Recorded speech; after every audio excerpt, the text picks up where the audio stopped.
Breaking news చూస్తున్నాం. Greater హైదరాబాద్లో corona కలకలం రేపుతోంది. తాజాగా నిలోఫర్ ఆసుపత్రిలో ఇద్దరు చిన్నారులు కరోనా బారిన పడ్డారు. 4-5 రోజులుగా తీవ్రమైన జ్వరం, ఊపిరి పీల్చుకోవడంలో చిన్నారులు ఇబ్బందులు పడుతున్నారు. 14 నెలల చిన్నారికి కరోనా సోకింది. ప్రస్తుతం తెలంగాణ వ్యాప్తంగా మొత్తం 19 యాక్టివ్ కేసులు ఉన్నాయి.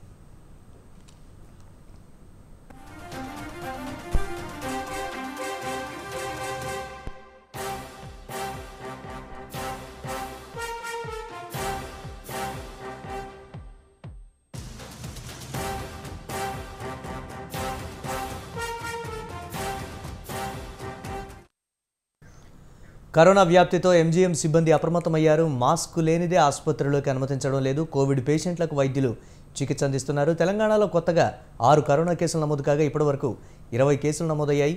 16 కేసులు హైదరాబాద్లోనే నమోదైనట్లు ఆరోగ్య శాఖ వెల్లడించింది.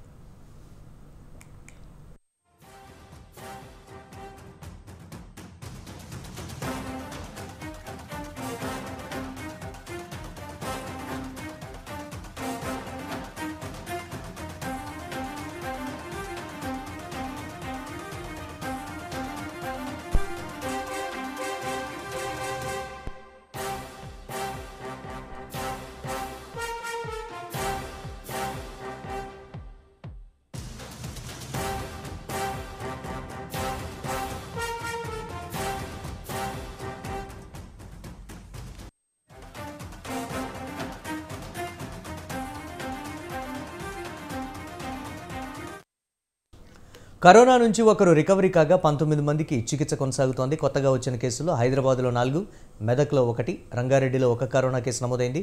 ఇప్పటివరకు 925 మందికి కరోనా పరీక్షలు నిర్వహించారు.